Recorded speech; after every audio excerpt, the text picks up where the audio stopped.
ராதே ராதே. நம்ம சத்குருநாதருடைய கிருபையினால் ஸ்ரீமத் பாகவத மகாபுராணம் கற்றுருக்கோம். போன செஷனில் நம்ம 8வது அத்தியாயம் கற்றுண்டோம், 2வது ஸ்கந்தத்தில். அதில் என்ன பார்த்தோம் அப்படின்னா, பரீட்சித் எப்படி பலவிதமான சந்தேகங்களும் கேள்விகளும் கேட்குறான் ஸ்ரீ சுகர் இடத்துல அப்படிங்கிறத பார்த்தோம். இன்றைக்கு 9வது அத்தியாயம் நம்ம ஆரம்பித்து கற்றுக்க போகிறோம்.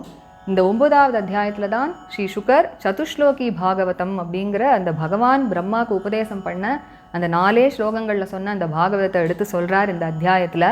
இது ரொம்பவும் ஒரு முக்கியமானது ஸ்ரீமத் பாகவதத்தில். பல மகான்கள் இதுக்கு ரொம்ப விஸ்தாரமாக வியாக்கியானங்கள்லாம் பண்ணியிருக்கா. இந்த அத்தியாயத்தை நம்ம 2ஆக பிரித்து பிரம்மாவுக்கு பகவான் தர்சனம் கொடுக்குற வரைக்கும் இன்றைய செஷனில் நம்ம கற்றுண்டு, அடுத்ததாக பகவான் எப்படி சதுஷ்லோகி பாகவதத்தை பிரம்மாவுக்கு உபதேசம் பண்ணுறாருங்கிறத நம்ம அடுத்த செஷனில் நம்ம கற்றுக்கலாம். அப்போது இந்த அத்தியாயம் ஆரம்பிக்கும் பொழுது ஸ்ரீ சுகர் என்ன பண்ணுறாருன்னா, பரீட்சித் கேட்ட முதல் கேள்விக்கு இப்போ பதில் சொல்ல ஆரம்பிக்கிறார். அப்படி அந்த அனாதியான ஜீவனுக்கு, பிரகிருதி சம்பந்தமே இல்லாத ஜீவனுக்கு எப்படி அந்த சரீர சம்பந்தம்ங்கிறது ஏற்படுறது அப்படிங்கிறத முதல் கேள்வி கேட்டிருந்தான் இல்லையா, அதற்கு முதல்ல இப்போது ஸ்ரீ சுகர் பதில் சொல்கிறார். ஆத்மமாயாம் ரிதே ராஜன்னு அப்படிங்கிற பரீட்சித்து இந்த சம்சாரங்கிறது இந்த ஜீவனுக்கு ஏற்படுறது இல்லையா, இந்த சரீர பந்தம் அப்படிங்கிறது, இதுக்கு பகவானோட மாயையை தவிர வேற காரணம் என்னன்னே சொல்லவே முடியாது. அப்படி அத்தகைய ஒரு ஆச்சரியமான விஷயம் இது அப்படின்னு சொல்கிறார். அதுக்கு ஒரு உதாரணம் சொல்கிறார். ஸ்வப்ன திரஷ்டு ரிவாஞ்சசா அப்படின்னு, ஒரு சொப்னம் பார்க்குறவன் எப்படி அந்த சொப்னத்தில் தன்னோட தேகத்தையே பார்க்குறான், ஆனால் அதுக்கும் இவனுக்கும் சம்பந்தம்ங்கிறது வாஸ்தவத்தில் கிடையாது. இருந்தாலும் தூக்கம்ங்கிற அந்த ஒரு அஜ்ஞானம் இருக்கிறதுனால எப்படி தன்னோட தேகத்தையே அங்கே பார்க்குறானோ, அதே மாதிரி தான் இந்த மாயைங்கிற அந்த அஜ்ஞானம் இருக்கிறதுனால அந்த சரீரத்தோட சம்பந்தப்பட்டவனாக ஆறான் ஜீவன் அப்படின்னு சொல்கிறார். எப்படி சொப்னம்ங்கிறது பொய்யோ அது மாதிரி இந்த சம்சாரமும் பொய் தான் அப்படின்னு சொல்கிறார். ஆனால் அந்த சம்சாரங்கிற அந்த மாயையிலேருந்து விடுபட்டு அந்த நான் எனதுங்கிற எண்ணங்கள்லாம் போய் அந்த ஸ்வஸ்வரூபத்தில் அந்த ஜீவன் நிற்கணும் அப்படின்னா, அதற்கு அந்த ஜீவன் என்ன பண்ணணும்னா பகவான் இடத்துல பக்தி பண்ணி தான் ஆகணும், வேறு வழியே கிடையாது அப்படின்னு சொல்கிறார். அப்போது இங்கே 2வது கேள்வி இப்போது அடுத்ததாக பரீட்சித்தோட கேள்விக்கு பதில் வருது. என்ன அப்படின்னா, இப்போ பகவானுக்கும் ஒரு சரீரம் இருக்குது ஜீவனை போலவே அப்படின்னு சொன்னேன் இல்லையா, அப்போது பகவானுக்கும் ஜீவனுக்கும் என்ன வித்தியாசம் அப்படிங்கிற கேள்வியை கேட்டிருந்தான். அப்போது எதற்காக இந்த ஜீவன் பகவானை உபாசனை பண்ணணும் அப்படிங்கிற ஒரு கேள்வி வருது. அதுக்கு அடுத்ததாக பதில் சொல்கிறார். பகவானுக்கும் ஒரு ரூபம் இருக்குது, சரீரம் இருக்குது ஜீவனை போலவேன்னு இருந்தாலும் அந்த பகவானுடைய அந்த சரீரத்துக்கும் ஜீவனுடைய சரீரத்துக்கும் எவ்வளவோ பெரிய வித்தியாசம் இருக்குது. ஏன்னா பகவானுடைய ரூபங்கிறது சின்மயமானது, அது சாஸ்வதமானது, அதுக்கு அழிவே கிடையாது. ஆனால் ஜீவனுடைய அந்த சரீரங்கிறது பாஞ்ச பௌத்திகமானது, அது அழிவுக்கு உட்பட்டது அப்படிங்கிற அந்த வித்தியாசத்தை எடுத்து சொல்லி, அதனால் ஜீவனானவன் மோட்சம் அடையணும் அப்படின்னா பகவானை பக்தி பண்ணி உபாசனை பண்ணாதான் மோட்சம் அடைய முடியும். அதற்கு யார் உதாரணம் அப்படின்னா, சாக்ஷாத் பிரம்மதேவரே அப்படி பகவானை உபாசனை பண்ணி தான் அத்தகைய அந்த உயர்ந்த தத்துவமான அந்த ஞானத்தை உபதேசமாக பகவான் இடத்துலேருந்து பெற்றார். அதனால பிரம்மதேவர் எப்படி பகவானை தபஸ் பண்ணி அவரை சந்தோஷப்படுத்தி அந்த ஒரு ஞானத்தை பெற்றாருங்கிறத நான் உனக்கு எடுத்து சொல்கிறேன். இப்போ பிரம்மதேவரே தபஸ் பண்ணார் அப்படின்னா மற்ற ஜீவன்களை பற்றி கேட்கணுமா, பகவானை பக்தி பண்ணாதான் மோட்சம் அடைய முடியும் அப்படிங்கிறத தெரிவிக்கிறதுக்காக இதை எடுத்து சொல்கிறார். அப்போ பிரம்மாவுடைய அந்த தபஸை பற்றி சொல்ல ஆரம்பிக்கிறார். முதல்ல பிரம்மா எப்படி தோன்றார் அப்படின்னா, பகவானுடைய நாபி கமலத்தில் தானே தோன்றார். அப்படி அந்த கமலத்தில் அந்த தாமரையில் அவர் உட்காண்டிருக்கும் பொழுது அவர் யோசிக்கிறார், நம்ம எங்கேருந்து நம்ம உண்டாயிருக்கோம், நம்மளுடைய உற்பத்திக்கு காரணம் யார் அப்படிங்கிறத தெரிஞ்சுக்கணும்னு ஆசைப்படுறார் பிரம்மதேவர். உடனே தேடி பார்க்குறார், அந்த தாமரையோட தண்டு வழியாக அடியில் போய் தேடி பார்க்குறார். அப்படி அவர் ஸ்தூலமாக தேடுறதுனால அவருக்கு கிடைக்க மாட்டேங்கிறது அந்த ஒரு உற்பத்தி ஸ்தானம் என்ன அப்படிங்கிறத அவரால் தெரிஞ்சுக்க முடியல. உடனே திரும்பவும் அந்த தாமரையிலே உட்காந்துக்கிறார். உட்காந்து லோகங்களெல்லாம் எப்படி சிருஷ்டி பண்ணலாம் அப்படின்னு யோசிக்கிறார். பலவிதமான லோகங்களை சிருஷ்டி பண்ணணும்னு ஆசைப்படுறார். ஆனால் அதற்கு வேணுங்கிற ஞானம் அவரிடத்துல இல்லையாம். அதனால் எப்படி சிருஷ்டி பண்ணுறது அப்படின்னு தெரியாமல் அப்படி உட்காண்டிருக்கார். அப்படி உட்காண்டிருக்கும் பொழுது அவர் எந்த ஜலத்தில் அந்த தாமரையில் அப்படி உட்காண்டிருக்காரோ அந்த சமீபத்திலேயே அந்த ஜலத்திலேருந்து ஒரு சப்தமானது 2 தடவை உச்சரிக்கப்பட்டதாக அவர் காதில் விழருது. பிரம்மதேவருக்கு 2 அக்ஷரம் உடைய ஒரு சொல்லு 2 தடவை சொல்லப்பட்டதாக அவர் காதில் விழருது. த்வியக்ஷரம் த்விர்கதிதம் வச்சஹா அப்படின்னு சொல்கிறார். அது என்ன சப்தம் அப்படிங்கிறதையும் ஸ்ரீ சுகர் இங்கே ரொம்ப பூடகமாக சொல்கிறார். ஒரு புதிர் மாதிரி தான் இங்கே சொல்கிறார். ஸ்பர்ஷேஷு யத் ஷோடசம் ஏகவிம்சம் அப்படிங்கிறார். அதாவது சம்ஸ்கிருத அக்ஷரங்களில் மெய் எழுத்துன்னு சொல்கிறோம் இல்லையா, க க க கங்கன்னு ஆரம்பித்து ப ப ப ப ம வரைக்கும் முடியும். அதில் என்ன சொல்கிறாருன்னா ஷோடசம் ஏகவிம்சம் அப்படின்னு 16ஆவதும் 21ஆவது எழுத்தும் அப்படின்னு பூடகமாக சொல்கிறார். அது என்ன வரும் அப்படின்னா த ப அப்படிங்கிறது வருது. அப்போது பிரம்மதேவர் காதில் என்ன விழருது அப்படின்னா தப தப அப்படின்னு 2 தரம் சொல்லப்பட்டதாக அவர் காதில் விழருது. உடனே பிரம்மதேவர் சுற்றி தேடி பார்க்குறார் எல்லா திக்குகளையும், யார் சொல்கிறா இந்த சப்தத்தை அப்படின்னு பார்க்குறார். அவருக்கு யாருமே கண்ணுக்கு தெரியல. உடனே அவர் என்ன எடுத்துக்கிறாருன்னா, அவர் தனக்கு பண்ண ஒரு உபதேசமாகவே எடுத்துக்கிறார். அதை யாரோ நம்மளுடைய ஹிதத்துக்காக இப்படி சொல்லியிருக்கா அப்படின்னு நினைக்கிறார். ஏன் அப்படின்னா, அந்த தப அப்படிங்கிற சப்தத்துக்கு என்ன அர்த்தம்னு பார்த்தோன்னா, தபஸ் பண்ணு அப்படின்னு ஒரு ஆக்ஞையை போல் அமையிறது விதிலிங்கில் இருக்குது அது சம்ஸ்கிருத பாஷையில். அதனால் அதை அவர் உபதேசமாக எடுத்துக்கிறார். அதனால தான் இந்த இடத்துல சுகரும் அதை பூடகமாக சொல்கிறார். அவர் அது ஒரு மந்திரமாக அவருக்கு உபதேசமாக பண்ணப்பட்டதுனால. அப்போ இந்த இடத்துல இந்த தபஸுங்கிறது எப்படிப்பட்டது அப்படின்னு ஸ்ரீ சுகர் சொல்கிறார். நிஷ்கிஞ்சனானாம் எத் தனம் விதுஹு அப்படின்னு அழகாக சொல்கிறார். எந்த ஒரு சொத்துமே இல்லாத சாதுக்களுக்கு இந்த தபஸு தான் தனமாக இருக்குது அப்படின்னு சொல்கிறார். அதனால தான் ரிஷிகளுக்கெல்லாம் தபோதனர்கள் அப்படின்னு பேர் சொல்லுவா. அதனால் இப்போ என்ன பண்ணுறார், உபதேசமாக எடுத்துட்டு உடனே பிரம்மா அந்த தாமரையில் உட்காண்டு அப்படி கடுமையான ஒரு தபஸ் பண்ண ஆரம்பிக்கிறாராம். பிரம்மா எப்படிப்பட்டவர் அப்படின்னா, தபஸ் பண்ணுறவர்களுக்குள்ளேயே ரொம்பவும் சிரேஷ்டமானவராம். அதனால சொல்கிறார் தபதாம் தபியான் அப்படிங்கிறார். அதனால் அப்படி கண்களை மூடி பிராணனை அடக்கி மனசை அடக்கி இந்திரியங்களெல்லாம் அடக்கி எவ்வளவு காலம் தபஸ் பண்ணார் அப்படின்னா 1000 தேவ வருஷங்கள் தபஸ் பண்ணாராம். 3,60,000 மனுஷ வருஷங்கள் அவ்வளவு நாள் தபஸ் பண்ணுறார். அப்படி அவருடைய தபஸோடைய பலனா அந்த தபஸ் முடியும் பொழுது அவர் என்னெல்லாம் லோகங்களை சிருஷ்டி பண்ணணும்னு நினச்சாரோ அதோட ஞானமானது அவருக்கு தெளிவாக இப்போ ஏற்படுறது. அது மட்டும் இல்லை, பகவான் ரொம்ப சந்தோஷப்பட்டாராம் அவருடைய தபஸில். அதனால் என்ன பண்ணுறான், தன்னுடைய லோகத்தை தரிசனம் பண்ணி வைக்கிறான் பிரம்மாவுக்கு. ஸ்வலோகம் சந்தர்ஷயாமாச அப்படிங்கிறார். எப்படிப்பட்டது அந்த லோகம்னா, பரம்னா எத் பரம் அப்படிங்கிறார். எதற்கு மேலே ஒன்று இல்லவே இல்லையோ அத்தகைய அந்த வைகுண்ட லோகத்தை பிரம்மாவுக்கு தரிசனம் பண்ணி வைக்கிறான் பகவான். இந்த வைகுண்ட லோகம் எப்படிப்பட்டதுன்னு சொல்கிறார். ஞானிகளால் எப்பொழுதும் ஸ்தோத்திரம் பண்ணப்பட்டதாக இருக்குது. மாயையே கொஞ்சம் கூட இல்லாத ஒரு லோகம், ரஜோகுணம் தமோகுணம்லாம் இல்லாத சுத்த சத்வகுணம் உள்ள ஒரு லோகம். அது மட்டும் இல்லை, காலத்தால் அழியவே அழியாத லோகம். ராகத்வேஷங்களோ அல்லது சோகம் மோகம் பயம் இது போன்ற குணங்கள்லாம் இல்லாத அத்தகைய அந்த லோகத்தை தரிசனம் பண்ணுறார் பிரம்மா. அங்கே இருக்கக்கூடிய விஷ்ணு பார்ஷதர்களெல்லாம் பார்க்குறார். அவர்களாமும் பகவானுடைய சாரூபியம் உடையவர்களாக இருக்காளாம். அவர்களுக்கும் 4 புஜங்கள் இருக்குது, அழகான தாமரை போன்ற கண்கள். அவர்களும் பகவானை போலவே நீல வர்ணத்தில் இருக்காளாம். கிரீடம் குண்டலங்கள்லாம் அழிஞ்சுன்னு இருக்கா, ஸ்வர்ண ஆபரணங்கள்லாம் போட்டுன்னு இருக்கா. அப்படி தேஜஸ்விகளாக இருக்காளாம் அவர்களும். சில பேர் பவளத்தோட வர்ணத்தில் இருக்காளாம், சில பேர் வைடூரியத்தோட வர்ணத்தில் இருக்காளாம், சில பேர் தாமரை தண்டோட வர்ணத்துலலாம் இருக்காளாம். அப்படிப்பட்ட விஷ்ணு பார்ஷதர்களை பார்க்கிறார். எங்கே பார்த்தாலும் ஆகாசத்தில் விமானங்கள்லாம் பிரகாசிக்கிறதாம். அதில் திவ்யமான ஸ்திரீகள்லாம் அப்படி அந்த விமானத்தில் இருக்காளாம். அவர்களுடைய காந்தியினால் அந்த விமானங்கள்லாம் எப்படி பிரகாசிச்சுது அப்படின்னு சொல்கிறார். எப்படி மேக கூட்டங்களில் மின்னல் இருந்தால் எப்படி இருக்குமோ அது மாதிரி இருந்தது அப்படின்னு சொல்கிறார். அதுக்கப்புறமா தாயாரை தரிசனம் பண்ணுறார். ஸ்ரீதேவி சாக்ஷாத். ஸ்ரீதேவி இங்கே அழகாக வர்ணிக்கிறார். ஸ்ரீரியத்ர ரூபிணி உருகாய பாதையோகோ கரோதிமானம் பகுதா விபூதிபிகி அப்படிங்கிறார். அதாவது ஸ்ரீதேவி சாக்ஷாத் ஒரு அழகான ரூபம் தரிச்சுண்டு தன்னுடைய சகிகளோட கூடி அப்படி பகவானோட சரணங்களை எப்பொழுதும் ஆராதனை பண்ணிகிட்டே இருக்கா அப்படின்னு சொல்கிறார். பிரேங்கம் ஸ்ருதா அப்படின்னு ஒரு ரத்னமயமான ஒரு ஊஞ்சலில் அமர்ந்துண்டு எப்பொழுதும் பகவானோட லீலைகளையும் குணங்களையும் பாடிண்டே இருக்காளாம். ஆனால் தாயார் எப்படி இருக்கா அப்படின்னா, அவளை சுற்றி எப்பொழுதும் குயில்கள், அப்புறமா கிளிகள், வண்டுகள் இதெல்லாம் தாயாரோட குணங்களை எப்பொழுதும் பாடிண்டே இருக்க, தாயார் ஆனால் உட்காந்து எப்பொழுதும் பகவானோட குணங்களை பாடிண்டே இருக்கா ஊஞ்சலில் உட்காண்டு அப்படின்னு அழகாக வர்ணிக்கிறார். அப்படிப்பட்ட அந்த ஸ்ரீயப்பதியான பகவான் அடுத்ததாக தரிசனம் பண்ணுறார். சாக்ஷாத் யஜ்ஞபதியா ஜெகத்பதியாக இருக்கக்கூடிய பகவானை தரிசனம் பண்ணுறார். பகவான் எப்படி இருக்கான் அப்படின்னா, சுனந்தன் நந்தன் பிரபலன் அர்ஹணன் போன்ற விஷ்ணு பார்ஷதர்களால் சூழப்பட்டு அவர்களால் நமஸ்கரிக்கப்பட்டவராக இருக்கானாம். பிருத்திய பிரசாதாபிமுகம் அப்படின்னு அப்படி பக்தர்களுக்கு அனுகிரகம் பண்ணுறதுக்காக அப்படி ஆசையாக காத்துன்னு இருக்கானாம் பகவான். திருக ஆசவம் அப்படிங்கிறார். அதாவது கண்களுக்கு ஒரு அமிர்தம் போல இருக்காம் அவனுடைய தர்சனம். பிரசன்னமான முகமுடையவனாக இருக்கான். அவனுடைய கண்கள் முகங்கள்லாம் அப்படி தாமரை போல செவந்திருக்காம். 4 புஜங்கள், ஒரு மஞ்சள் பீத்தாம்பரம் உடுத்தின்னு இருக்கானாம். கிரீடம் குண்டலங்கள்லாம் அணிஞ்சுன்னு இருக்கான் பகவான். மார்பில் ஸ்ரீதேவியோட ஸ்தானமாக இருக்கக்கூடிய அந்த ஸ்ரீவத்சம் அப்படிங்கிற அந்த மருவை தரிச்சுன்னு இருக்கான். ஒரு உயர்ந்த சிறந்த ஒரு சிம்ஹாசனத்தில் அமர்ந்துன்னு இருக்கானாம் பகவான். அப்போது பகம் அப்படின்னு சொல்லக்கூடிய இந்த 6 லக்ஷணங்கள் இருக்கு இல்லையா, ஐஸ்வர்யம் தர்மம் யசஸ் ஸ்ரீ வைராகியம் மோக்ஷம் அப்படிங்கிற அந்த 6 லக்ஷணங்கள் பொருந்தியவனாக இருக்கானாம் பகவான். இந்த பகம் அப்படிங்கிறது பகவானிடத்துல தான் ஸ்வபாவமாகவும் சாஸ்வதமாகவும் நிரந்தரமாகவும் இருக்குது. மற்றவர்களிடத்துல இதெல்லாம் இருந்தாலும் நிரந்தரமாக இல்லை அப்படிங்கிறார். அது அந்த பகம் உடையவனாக இருக்கிறதுனால தான் பகவான் அப்படிங்கிற பேரே அமையிறது. அத்தகைய அந்த தர்சனம் கிடைச்சதும் பிரம்மதேவர் அத்தகைய சந்தோஷப்படுறார். அவருக்கு மேனி சிலிர்க்கிறது, கண்களில் ஆனந்த கண்ணீர் ஏற்படுறது. எந்த பரமஹம்சர்கள்லாம் பகவானுடைய சரணத்தை அடையிறாளோ அந்த சரணத்தில் போய் நமஸ்காரம் பண்ணுறாராம் பிரம்மா. உடனே இப்போ பகவானும் பிரம்மாவை பார்க்குறாரு இல்லையா, அத்தகைய அன்போடு நிற்கிறார். அத்தகைய ஒரு பக்தியோட பிரம்மாவை பார்த்து பகவானுக்கும் அத்தகைய ஒரு சந்தோஷம் ஏற்படுறதாம். அதுலேயும் இப்போ பிரம்மதேவர் எப்படி இருக்கார் அப்படின்னா, சிருஷ்டி விஷயமாக பகவான் என்ன கட்டளை இட்டாலும் அதை நிறைவேற்றுறதுக்கு அப்படி தயாராக நின்றுட்டு இருக்காராம். அதனால் பகவானும் இப்போது பிரம்மா இடத்துல பேச ஆரம்பிக்கிறார்.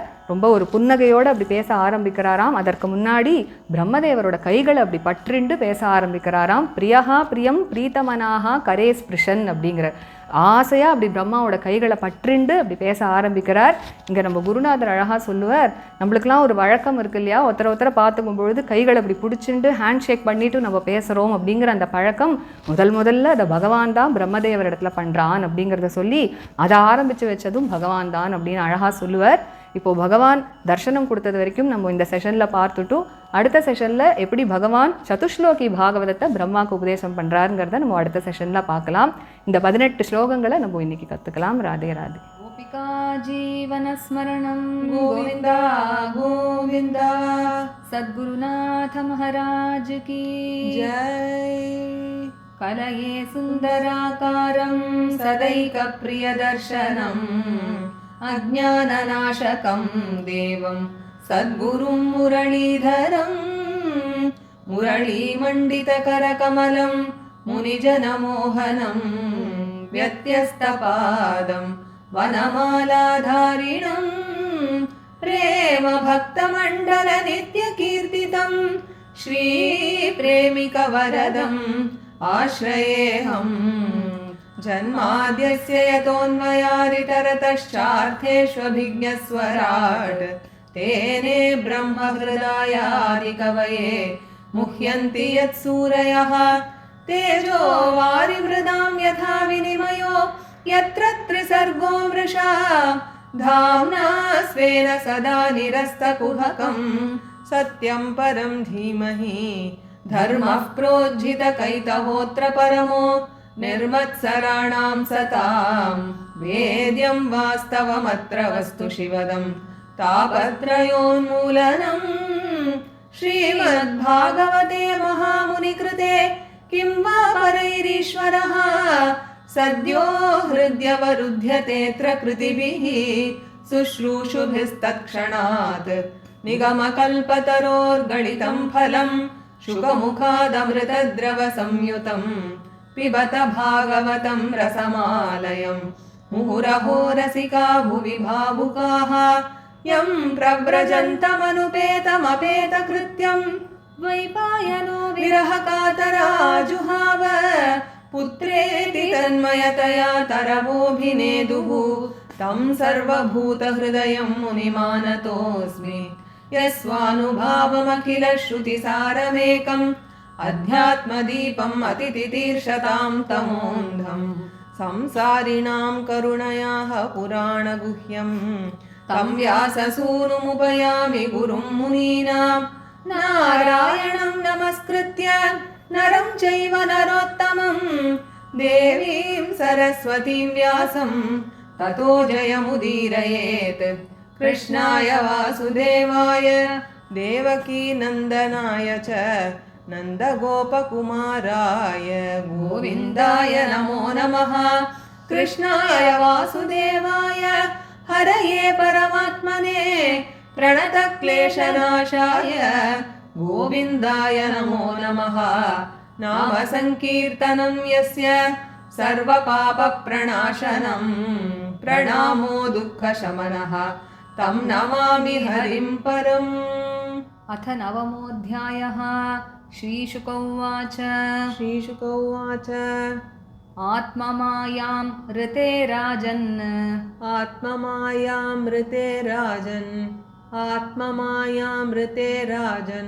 परस्यानुभवात्मनः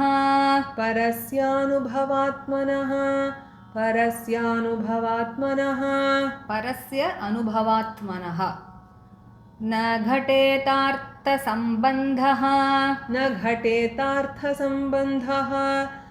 घटेतार्थसम्बन्धः न घटेत अर्थसम्बन्धः स्वप्नद्रष्टुः इवाञ्जसा स्वप्नद्रष्टुरिवाञ्जसा स्वप्नद्रष्टुरिवाञ्जसा बहुरूप इवा भाति बहुरूप इवा भाति बहुरूप इवा भाति मायया बहुरूपया मायया बहुरूपया मायया बहुरूपया रममाणो गुणेश्वस्य रममाणो गुणेश्वस्य रममाणो गुणेश्वस्य गुणेषु अस्याः गुणेश्वस्य ममाहम् इति मन्यते ममाहमिति मन्यते ममाहम् इति मन्यते यर्हि वावमहिं निस्वे यर्हि वावमहिं निस्वे यर्हि वावमहिं निस्वे परस्मिन् कालमाययोः परस्मिन् कालमाययोः परस्मिन् कालमाययोः रमेत गतसम्मोहः रमेत गतसम्मोहः रमेत गतसम्मोहः त्यक्त्वा उदास्ते तदोभयम् त्यक्तोदास्ते तदोभयम् त्यक्तोदास्ते तदोभयम् आत्मतत्त्वविशुद्ध्यर्थम् आत्मतत्त्वविशुद्ध्यर्थम् आत्मतत्त्वविशुद्ध्यर्थम् यदाह भगवानृतं यदाह भगवानृतं यदाह भगवानृतं ब्रह्मणे दर्शयन् रूपम् ब्रह्मणे दर्शयन् रूपम् ब्रह्मणे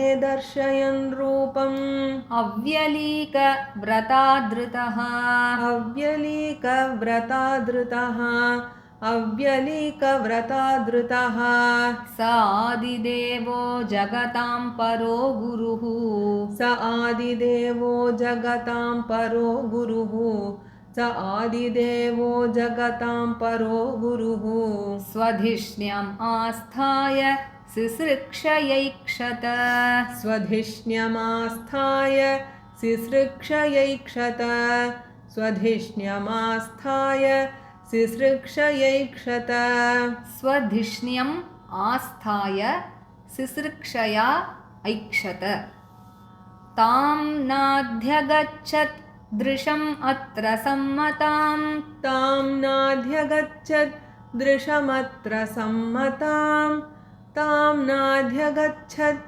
दृशमत्र सम्मताम् प्रपञ्चनिर्माणविधिः यया भवेत् प्रपञ्चनिर्माणविधिर्यया भवेत् प्रपञ्चनिर्माणविधिर्यया भवेत् स चिन्तयन् द्व्यक्षरम् एकदाम्भसि स चिन्तयन् द्व्यक्षरम् एकदाम्भसि स चिन्तयन् द्व्यक्षरमेकदाम्भसि एकदा अम्भसि उपाशृणोत् द्विर्गदितं वचो विभुः उपाशृणोत् द्विर्गदितं वचो विभुः उपाशृणोत् द्विर्गदितं वचो विभुः स्पर्शेषु यत् षोडशम् एकविंशम् स्पर्शेषु यत् षोडशमेकविंशम् स्पर्शेषु यत् षोडशमेकविंशम् निष्किञ्चनानां नृपयद्धनं विदुः निष्किञ्चनानां नृपयद्धनं विदुः निष्किञ्चनानां नृपयद्धनं विदुः निशम्य तद् वक्तृदिदृक्षया दिशो निशम्य तद्वक्तृदिदृक्षया दिशो निशम्य तद्वक्तृदिदृक्षया दिशो विलोक्य तत्र अन्यद् अपश्यमानः विलोक्य तत्रान्यद् अपश्यमानः विलोक्य तत्रान्यदपश्यमानः स्वधिष्ण्यम् आस्थाय विमृश्य तद्हितम् स्वधिष्ण्यमास्थाय विमृश्य तद्हितम् स्वधिष्ण्यमास्थाय विमृश्य तद्धितम् तपसि उपादिष्ट इवाधधे मनः तपस्युपादिष्ट इवादधे मनः तपस्युपादिष्ट इवादधे मनः दिव्यं सहस्राब्दम् अमोघदर्शनो दिव्यं सहस्राब्दममोघदर्शनो दिव्यं सहस्राब्दम् अमोघदर्शनो जितानिलात्मा विजितो भयेन्द्रियः जितानिलात्मा विजितो भयेन्द्रियः जितानिलात्मा विजितो भयेन्द्रियः जित अनिल आत्मा विजित उभय इन्द्रियः अतप्यत स्म अखिललोकतापनम् अतप्यतस्माखिललोकतापनम् अतप्यतस्माखिललोकतापनम् तपः तपीयान् तपतां समाहितः तपस्तपीयांस्तपतां समाहितः तपस्तपीयांस्तपतां समाहितः तस्मै स्वलोकं भगवान् सभाजितः तस्मै स्वलोकं भगवान् सभाजितः तस्मै स्वलोकं भगवान् सभाजितः सन्दर्शयामास परं न यत्परम् सन्दर्शयामास परं न यत्परम् सन्दर्शयामास परं न यत्परम् व्यपेतसङ्क्लेश विमोहसाध्वसम्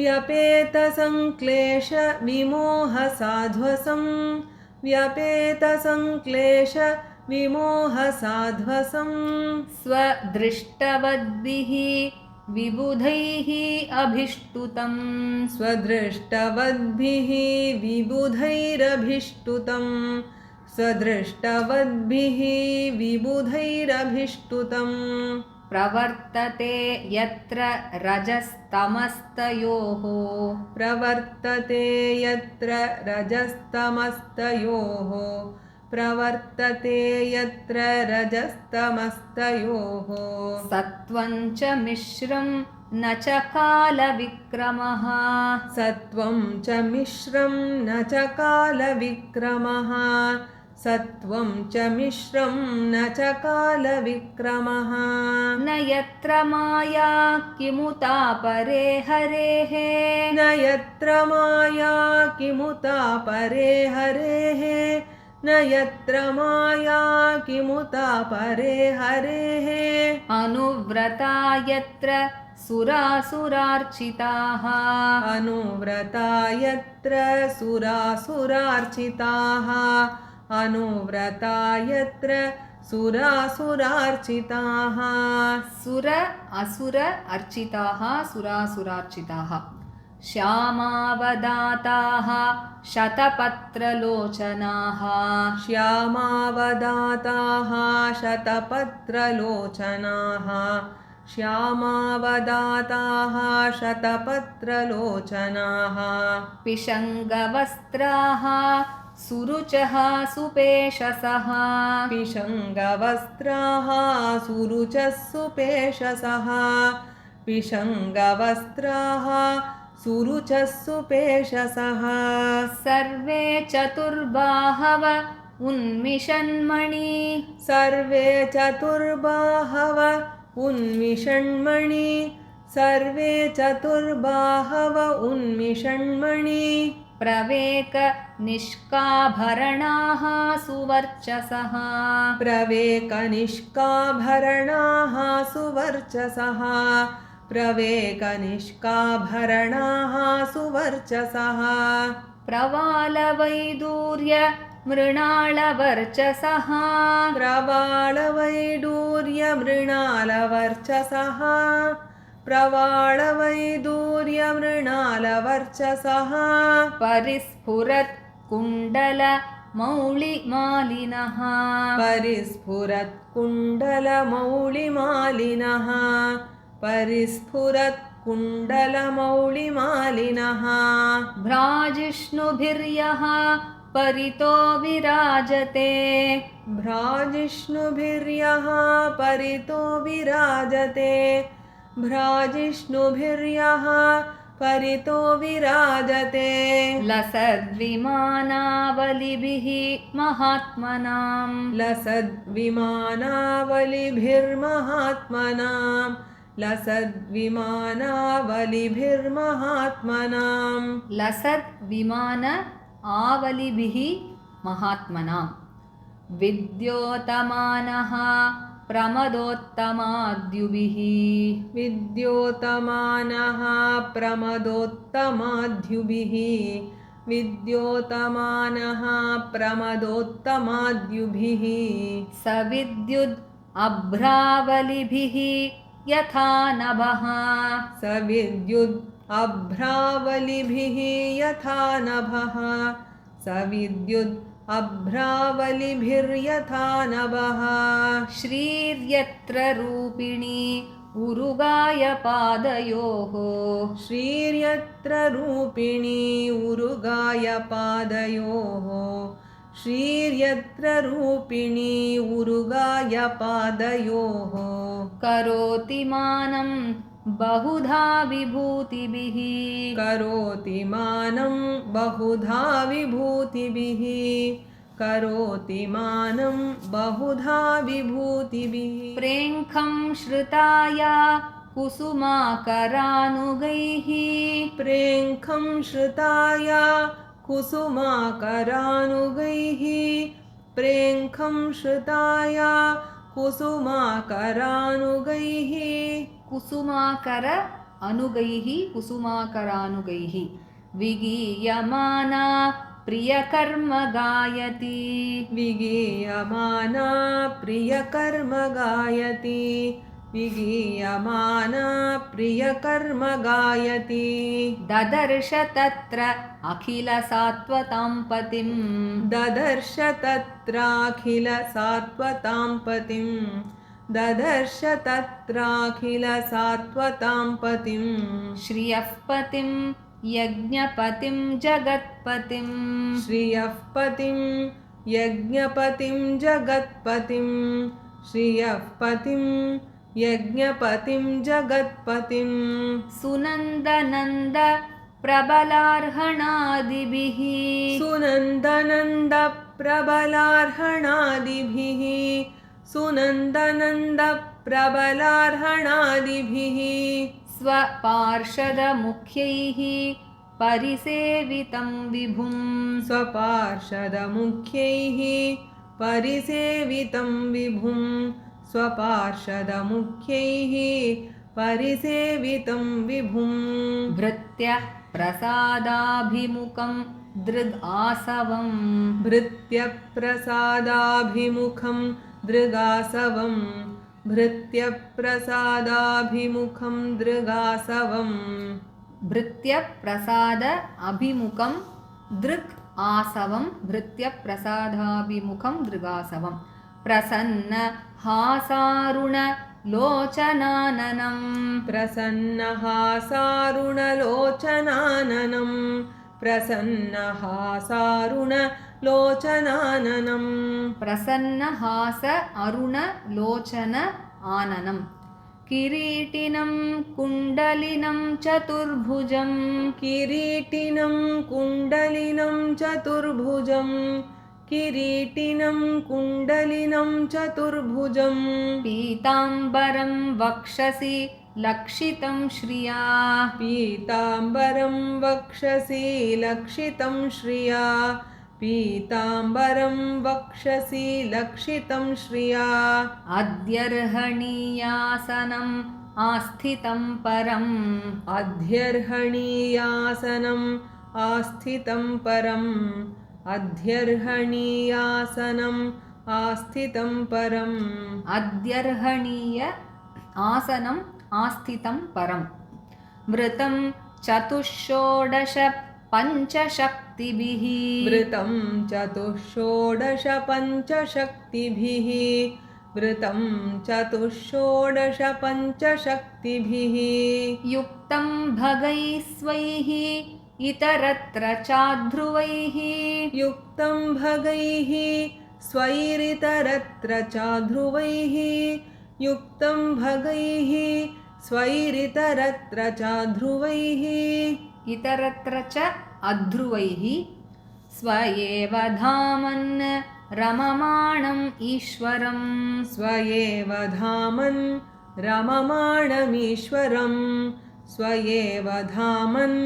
रममाणमीश्वरम् तद्दर्शनाह्लाद परिप्लुतान्तरो तद्दर्शनाह्लाद परिप्लुतान्तरो तद्दर्शनाह्लाद परिप्लुतान्तरो तद्दर्शन आह्लाद परिप्लुत अन्तरो हृष्यत्तनुः प्रेम भराश्रुलोचनः हृष्यत्तनुः प्रेम भराश्रुलोचनः हृष्यत्तनुः प्रेम भराश्रुलोचनः ननाम पादाम्बुजम् अस्य विश्वसृक् ननाम पादाम्बुजम् अस्य विश्वसृक् ननाम पादाम्बुजम् अस्य विश्वसृक् यत्पारमहंस्येन पथा अधिगम्यते यत्पारमहंस्येन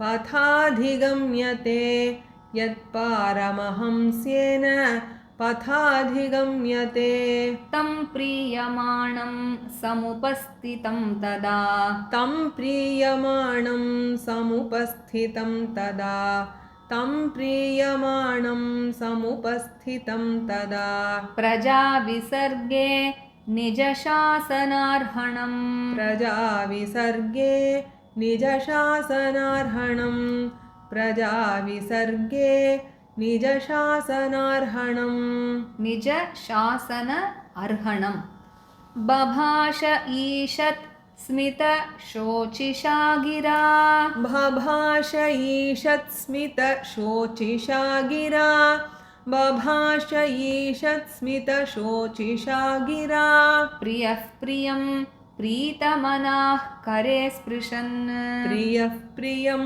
प्रीतमनाः करे स्पृशन् प्रियः प्रियं प्रीतमनाः करे स्पृशन् இந்த 18 ஸ்லோகங்களை நம்ம சேர்ந்து படிக்கலாம் 18 ஸ்லோகாஸை நம்ம எல்லாரும் சேர்ந்து படிக்கலாம் ஸ்ரீசுக உவாச ஆத்மமாயாம்ருதே ராஜன் பரஸ்யானுபவாத்மனः न घटेतार्थसम्बन्धः स्वप्नद्रष्टुरिवाञ्जसा बहुरूप इवा भाति मायया बहुरूपया रममाणो गुणेष्वस्य ममाहमिति मन्यते यर्हि वावमहिम्निस्वे परस्मिन् कालमाययोः रमेत गतसम्मोहः त्यक्त्वोदास्ते तदोभयम्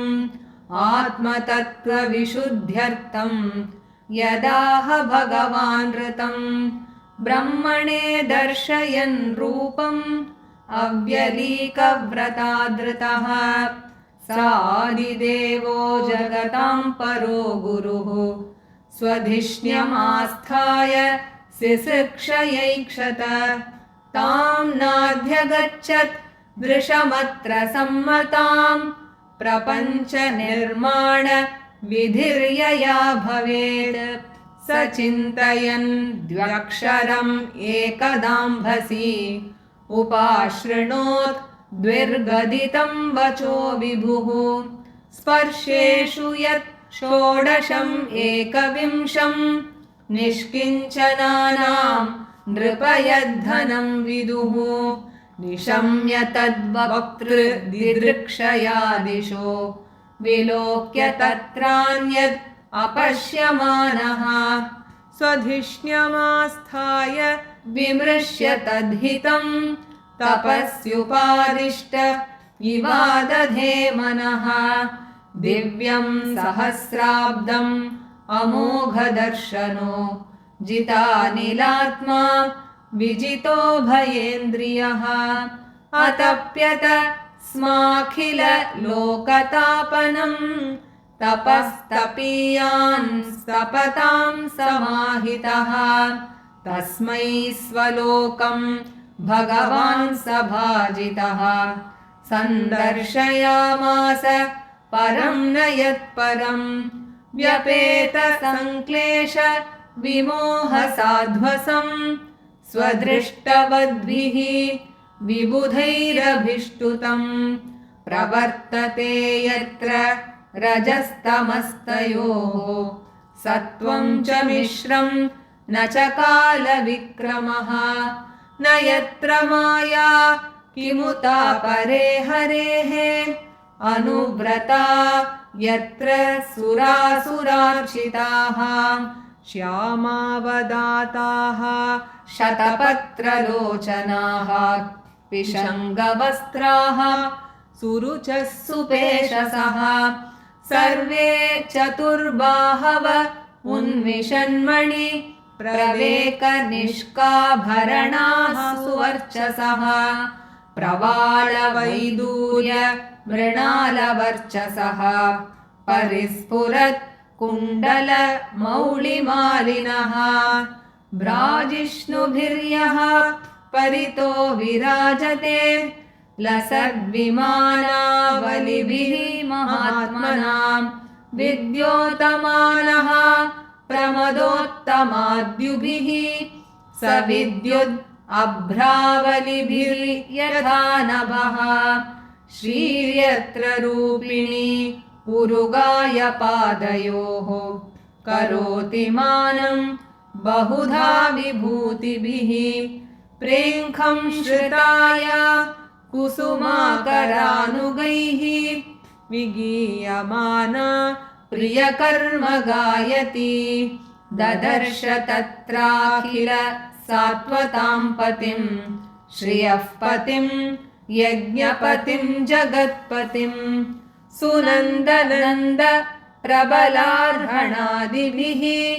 स्वपार्षदमुख्यैः परिसेवितं विभुं भृत्यप्रसादाभिमुखं दृगासवं प्रसन्नहासारुणलोचनाननं किरीटिनं कुण्डलिनं चतुर्भुजं पीताम्बरं वक्षसि लक्षितं श्रिया अध्यर्हणीयासनम् आस्थितं परं वृतं चतुष्षोडश पञ्चशक्तिभिः युक्तं भगैः इतरत्र चाध्रुवैः स्वयेव धामन् रममाणमीश्वरं तद्दर्शनाह्लाद परिप्लुतान्तरो हृष्यत्तनुः प्रेमभराश्रुलोचनः न नाम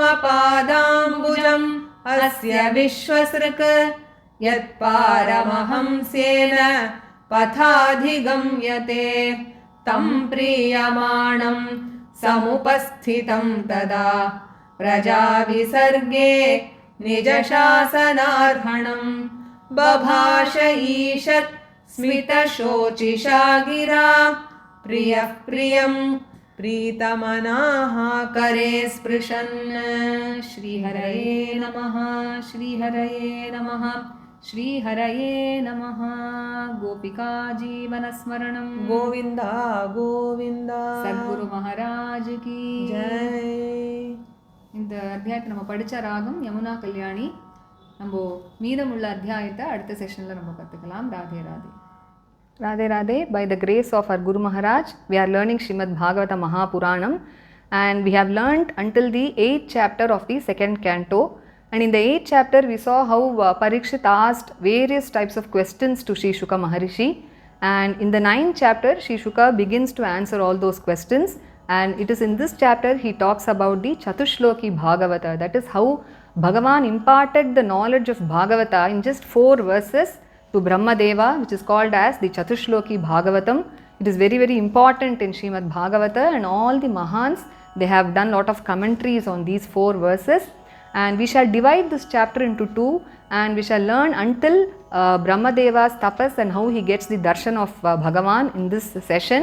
And in the next session, we shall learn the Chatushloki Bhagavata, the knowledge that is imparted by Bhagavan to Brahma. And so in this 9th chapter, as it begins, Sri Shuka now begins to answer the very first question of Parikshit. That is, how does the Jiva get associated with body, though it doesn't have any connection with Prakriti? How does it get associated with a body which is made up of all the elements of Prakriti? So this was the first question of Parikshit. For that, Sri Shuka begins to answer. He says, Atma Mayam Rite Rajan. He says, this cannot at all be explained otherwise, other than the Lord's Maya. And the Lord's Maya is the reason for this samsara of the Jiva, he says. And he gives an example, Swapna Drashtur Ivanjasa, he says. Just as a person sees his own body in his dream, and there is no connection whatsoever with the person and the dream body, but still, because of the ignorance of sleep, a person is able to see his own body in his dream. So also, because of the ignorance caused due to Maya, a Jiva gets associated with the body. And just as the dream is also false, he says samsara is also false. But in order to get rid of that illusion, the Jiva must do devotion to Bhagavan and he must worship him, he says. And so this leads to the next question of Parikshit, which is, he had asked that if Bhagavan also is endowed with a body just like Jiva, because he had talked about Virat Purusha Bhagavan's Sharira and various parts of the body, then what is the difference between, how does he differ from a Jiva, and why should a Jiva worship Bhagavan in order to get liberated? So for that, Sri Shuka says, though Bhagavan also possesses a form like Jiva, there is a very great difference between the form of Bhagavan and a Jiva, because Bhagavan's form is eternal, it is Chinmaya, it is full of consciousness, whereas the Jiva's body is made up of the elements of Prakriti and it's subject to destruction. And so a Jiva must do devotion to Bhagavan in order to get rid of the samsara and attain liberation. And for that, he says, even Brahmadeva, he did penance and worshipped Bhagavan, he did upasana of Bhagavan, and only by his grace he got that supreme knowledge about the truth. And so then what is the question about the other Jivas, he says. And so let me tell you how Brahmadeva did tapas and pleased Bhagavan and got the knowledge. So he begins to describe that. He says, after Brahmadeva emerged from the navel lotus of Virat Purusha Bhagavan, he was seated in the lotus and he wanted to know what was the origin, that like from where he has emerged, and to know the source of his origin, he went inside the stalk of the lotus and tried to find out the cause.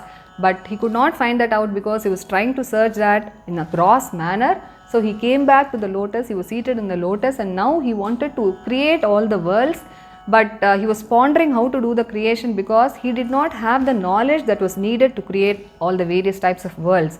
So as Brahmadeva was now pondering over, what happened was, in the waters where he was seated in that lotus, very nearby, he heard a word that was repeated twice. He says, Dvaksharam Virgaditam Vachaha.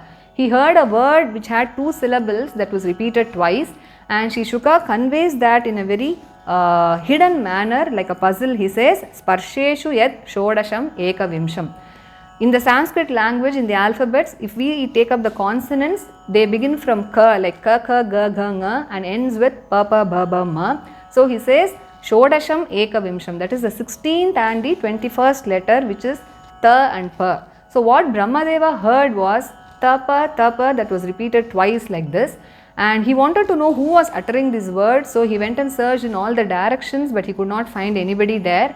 So Brahmadeva took that as an upadesha from somebody who wished for his welfare, because the very word tapa means do penance like an order, because it is in the Vidhiling in Sanskrit language, and that is why Sri Shuka also conveys it in a very hidden manner, because it is in the form of an upadesha or mantra to Brahmadeva. And this word tapas, what it means is, Sri Shukadeva says, Nishkinchananam yad dhanam viduhu. It is the wealth of all the sadhus who have no other wealth to possess, and that is why the rishis are sometimes even called as tapodhanas. And so Brahmadeva now took that as an upadesha, and he came back and he was seated in the lotus. He started doing penance, and he started doing extraordinary penance, because Brahmadeva is said to be a person who is the supreme amongst those who can do penance. He says tapatam tapiyam. So how Brahmadeva did tapas was, he controlled his breath, his mind, all his indriyas, and did penance for, he says, 1,000 celestial years, which is equivalent to 3,60,000 human years. And at the end of his penance, Brahmadeva got the knowledge of all the worlds that he needed to create very clearly. And not only that, Bhagavan was also very pleased with Brahmadeva's tapas, and so he gave the darshan of his Vaikuntha Loka, Swalokam Sandarshayamasa. And he says how that Vaikuntha Loka is Param na Yat Param, above which there is nothing higher. That Vaikuntha Loka which is being always extolled by all the jnanis, which has no Maya at all, which has no Rajoguna or Tamoguna, which is full of pure Sattva Guna, and which is not at all destroyed by time, and where there are no feelings like sorrow, infatuation, fear or likes or dislikes. So that Vaikuntha Loka, now Brahmadeva has the darshan of that Vaikuntha Loka, and there he sees all the Vishnu Parshadas. And these Vishnu Parshadas also have a form very similar to Bhagavan. They are also having 4 arms, they are also having a very beautiful body, lotus-like eyes, they are wearing garlands, kirita, kundala, and they are also having a dark complexion. They are looking very, very resplendent, and some of them have the hue of corals, some of Vaidurya, some of the lotus stalk and all that. And then he sees that there are a lot of Vimanas in that Vaikuntha Loka, and that in those Vimanas there are divine women who are looking so resplendent, and with these women, these Vimanas are looking like a row of clouds which shine so brightly with streaks of lightnings. And then he describes about Sri Devi. He says, Shriryatra Rupini Urugaya Padayoho Karoti Manam Bahudha Vibhutivihi. Sri Devi takes up a very beautiful form there, and along with all her female attendants, she always keeps adoring the lotus feet of Bhagavan, he says. And Prenkham Shrita, she is seated in a swing, and as she swings, she also sings the glories of Bhagavan, all his leelas, while her glory itself is being sung by all the cuckoos, the parrots and the bees who are always hovering around her. And now Brahmadeva has darshan of such a Vaikuntha Loka, and finally he also has the darshan of Bhagavan, who is Shriyapati, Yajnapati and Jagatpati. And Bhagavan is being surrounded and served by all the Vishnu Parshadas like Sunanda, Nanda, Prabala, Arhana and so on. And he describes Bhagavan as Bhritya Prasadhabhimukam, that is, Bhagavan is so eager to shower his blessings on his devotees. Driga Asavam, that is, his darshana is like nectar to the eyes. He is having a very pleasant countenance, his face and eyes are so red like a lotus flower. He is wearing a kirita, kundalas, the pitambara, he is having 4 arms, and he bears the Srivatsa mark on his chest, which is the place of Sri Devi, and he is seated in a very exalted throne, and he is possessed of all the bhagas, the 6 divine qualities of Aishwarya, Dharma, Yashas, Shri, Vairagya and Moksha in their fullest measure, because all these bhagas are present in Bhagavan naturally and permanently, whereas in others they are impermanent, he says. Because he possesses these bhagas only, he is called as Bhagavan. And now Brahmadeva has darshan of such a Bhagavan, and he is extremely joyous, and there are horripulations all over Brahma's body, and he is shedding tears of joy, and he went and prostrated at the feet of Bhagavan, which is the goal of all the Paramahamsas. And Bhagavan also was now very pleased to see Brahma, who is full of love and devotion. And Brahmadeva was now standing there ready to fulfill any order of Bhagavan regarding creation. And so Bhagavan also wanted to speak to Brahma, so he started speaking with a smile on his face. And before that, he caught hold of Brahma's hands with so much of love. Priyaha Priyam Pritamanaha Kare Sprishan. So he caught hold of Brahma's hands with so much of affection. And here our Guru Maharaj would say, just as we have a culture of greeting each other by holding our hands before we start speaking to each other, we do a handshake, isn't it? So he says Bhagavan was the first person to have done that to Brahmadeva, and so this too was originated by Bhagavan only, he would say. So we have stopped with this for this session, and in the next session we will be learning how Bhagavan imparts the knowledge of Bhagavata in just 4 verses as the Shatushloki Bhagavata. So this is the content of the session today. Radhe Radhe.